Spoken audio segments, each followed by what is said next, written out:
438장 내 영혼이 은총이고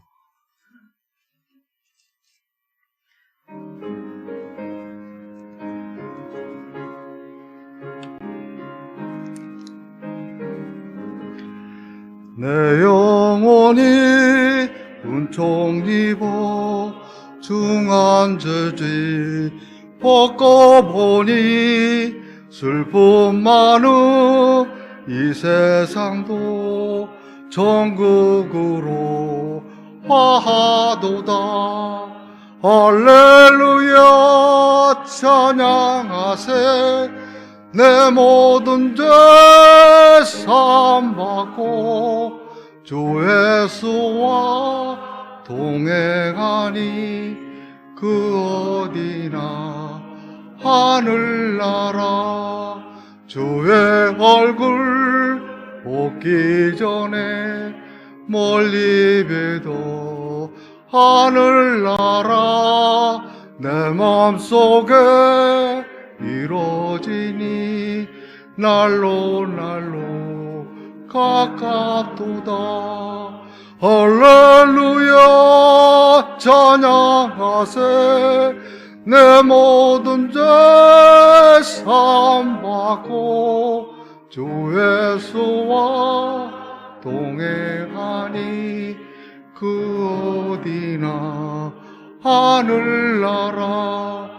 높은 산이 거친 들이 조막이나 궁궐이나 내 주 예수 모신 곳이 그 어디나 하늘나라.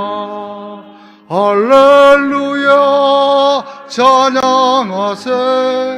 내 모든 죄 사함받고 주 예수와 동행하니 그 어디나 하늘나라.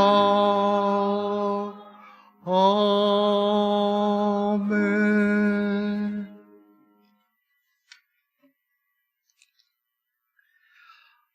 할렐루야. 오늘 평신대주일 주일에 베네스 게이트라는 제목을 가지고 성도와 함께 같이 은혜의 시간을 나누는 시간이 갖도록 하겠습니다.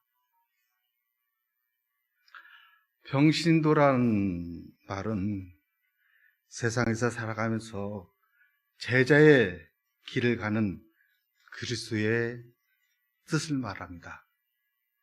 신학자 하베국스는 그리스도의 삶은 물 위에 떠다니는 배 같다고 비유를 했습니다.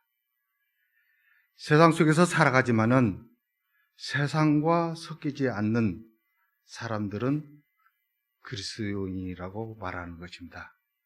그래서 그런지 그리스도인은 세상 속에서 사는 일이 그렇게 쉽지만은 않습니다. 절제해야 하는 일도 많고 또 내 마음대로 할 수 있는 일도 적고 원래대로 되지 않는 일투성이 뿐입니다. 그러나 하나님은 여전히 그러한 그리스도인을 함께 하신다는 것을 늘 마음에 두셨으면 좋겠습니다. 게이트라는 말을 아시죠? 게이트란 비리, 음모, 교육 이란 조금은 안 좋은 단어죠. 여러분이 다 알고 계시겠지만은 게이트란 단어 속에 숨겨진 큰 사건이나 스캔들 같은 얘기를 쓸 때에 쓰는 단어입니다. 베레스 게이트는 과연 베레스란 이름은 어떤 얘기가 숨어 있을까라는 뜻을 가지고 여러분과 같이 은혜를 나누는 시간을 갖도록 하겠습니다. 성경에 예수님의 족보에 나온 여인들 중에서 보면은 메시아 족보를 이어갈 사람들은 분명히 아닙니다. 우리들의 상식으로는 분명히 맞지 않는 퍼즐 조각입니다. 그런데 그들은 우리를 구원할 메시아의 주상이 되는 것을 우리는 알게 될 것입니다. 그 중에 한 명 다말이란 여인이 나옵니다.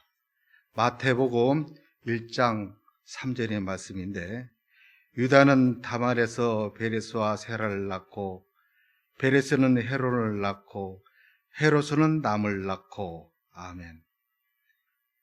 이 다말이란 여인이 지금 여기서 등장했습니다. 다말이란 여인을 가지고 쭉 전개되는 얘기입니다. 얼핏 보면은 예수님의 족보로 아무 이상이 없다고 생각이 됩니다.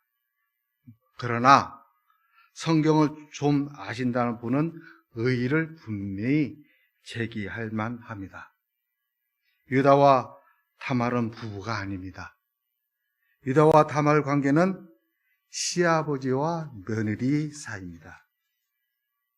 근친 상간으로 낳은 자식이 메시아 족보로 계승하는 사람이 되었다니, 인간들의 상식과 지식으로 볼 때는 말들이 절대 안 되는 상황입니다. 날카로운 영적 대로를 만들어내는 구절이라고 할 수 있습니다. 유다에게는 아들이 3명 있습니다. 첫째 엘, 둘째 오난, 셋째 셀라입니다. 다말은 유다가 아들 엘과 결혼시킨 여인입니다. 엘이 여호와 앞에 죄를 지은 이후로 하나님께서 먼저 데려갑니다. 다말은 당시 히브리어 관습에 따라서 제대 결혼을 다시 해야 할 그런 처지에 놓였던 것입니다. 제대 결혼은 수은이라고 하죠. 수은은 풍습은 우리나라 옛날에도 그런 제도가 있습니다. 형사취수혼이라는 그런 풍습이 있었습니다. 고려시대도 있었고 고려 부여시대도 있었던 혼인 풍습입니다. 이것은 뭔지, 형사취혼 그 풍습이라는 것은 형이 죽어서 자식이 없이 죽었을 때 동생이 대를 잇게 해주고 또 생계를 책임져 주는 법입니다. 우리나라도 먼 옛날에도 아까 금방 말씀했다시피 고구려 때도 있었고 부여 때도 있었다고 말씀드렸습니다. 그래서 당연히 유다의 둘째 아들 오난이 형수역에 다시 들어가게 됩니다.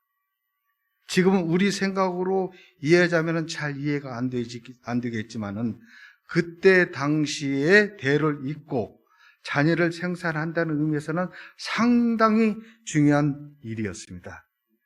그런데 둘째 오난은 형수역의 잠자리에 들어가서 씨를 주지 않았습니다.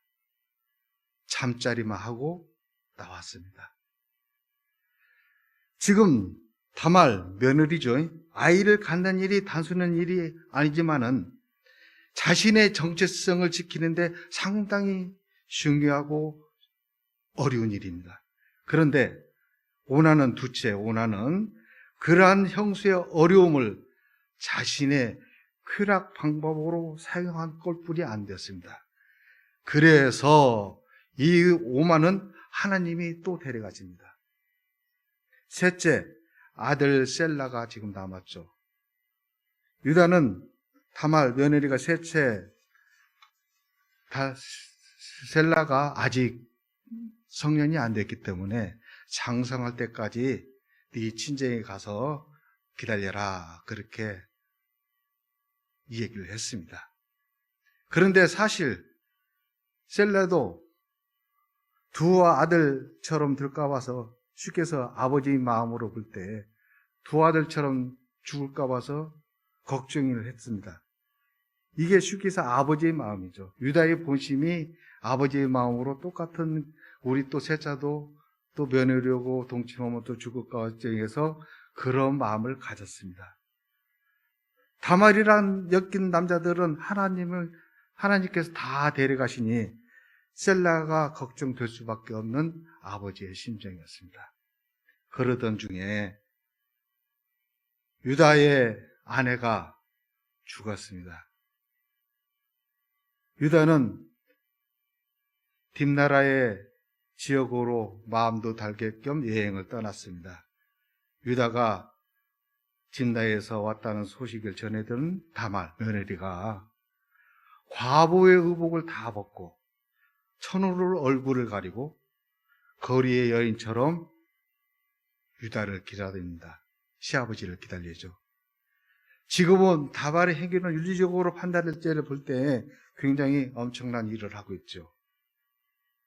그러나 다말의 입장을 볼 때는 엄청난 노력을 하고 있습니다. 일반적으로 생각해 볼 때는 비상식적인 행위를 했고, 다말 며느리의 입장을 볼 때는 대를 잇는 과정이기 때문에 엄청난 일을 하고 있습니다. 그래서 다말은 과부 의복을 벗고 천으로 얼굴을 가리고 거리의 여인처럼 유다를 기다리고 있습니다. 그리고 한 남자, 또 모든 남자와 같이 동참한다는 것이 여자의 입장을 볼 때는 엄청난 정신적으로 쉬운 일이 아니겠죠. 그러나 유다의 집안 대를 이음으로써 자신이 가문의 어엿한 연이라는 것을 표현하고 싶어서 그 관습대로 지금 행하고 있는 것입니다. 그러나 사실적으로 볼 때는 간음죄와 근친상간의 죄를 피할 수 없습니다. 그럼에도 불구하고 다말 며느리는 자신이 할 수 있는 최선의 노력을 지금 다 하고 있는 것입니다. 다말에게 이 일을 맡고는 다른 일을 절대 할 수가 없습니다. 다말을 만나서 유다 자신을 유혹하는 거리 여자, 자기 며느리라는 생각을 조금도 하지 못했습니다. 그 생각을 못하고 자기가 염소 새끼 나중에 주기로 하고 그 증거로 도장, 끈, 지팡이를 먼저 다말에게 주고 몸값으로 주게 됩니다. 그리고 며느리와 동침하게 됩니다. 시간이 지난 후에 석 달 후에 유다가 다말 며느리가 임신하였다는 소리를 듣게 됩니다. 유다가 분노를 하여 네가 어떻게 그럴 수가 있느냐라고 화를 내면서 다말을 불을 태워 죽이라 라고 그렇게 명령을 합니다. 불에 태워 죽일 것을 흔적을 남기지 말라는 뜻이거든요. 결론적으로 볼 때는 극형이라고 볼 수가 있죠. 불에 태워 죽이겠다. 그런데 그때 다말의 며느리가 끌려가면서 유다에게 무엇을 보여줍니다. 여러분들 같이 보실까요? 창세기 38장 25절에 나온 거 보면은 다 같이 합독하시죠. 여인이 끌려갈 나갈 때에 사람을 보내시어 시아버지에게 이르되 이 물건 임자로 말미암아 임신하나이다. 자건대 보소서 이 도장과 그 끈과 지팡이가 누구의 것이니까 한지라. 아멘. 여기에서 지금 역주인 드는 사항입니다. 이 도장과 끈과 지팡이가 누구의 것입니다라고 시아버지께 물어봅니다. 그런데 그것이 아버지 것이죠. 창세기 38장 26절에 다시 합독하시겠습니다. 유다가 그것을 알아보고 이르되 그는 나보다 옳도다. 내가 그를 내 아들 셀렉에게 주지 아니하였으므로다 하고 다시는 그를 가까이 하지 아니하였더라. 인자 그도 알아보시죠. 내가 그때에 며느리가 동침했다 증거를 가지고 다시 며느리를 찾지 않았다 라 그러네요.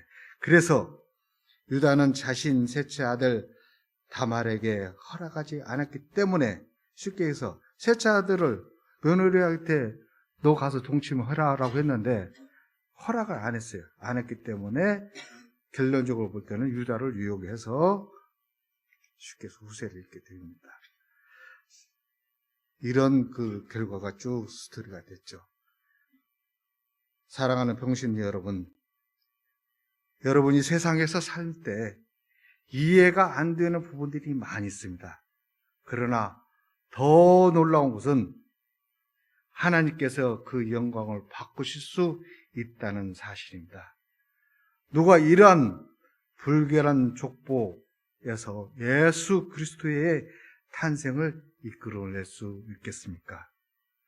우리는 불결하다고 그것이 가당치 않다고 따졌지를 몰라도 하나님은 그렇게 하셨습니다. 하나님은 인간의 철저한 부패성까지도 하나님의 영광으로 바꾸시는 분입니다.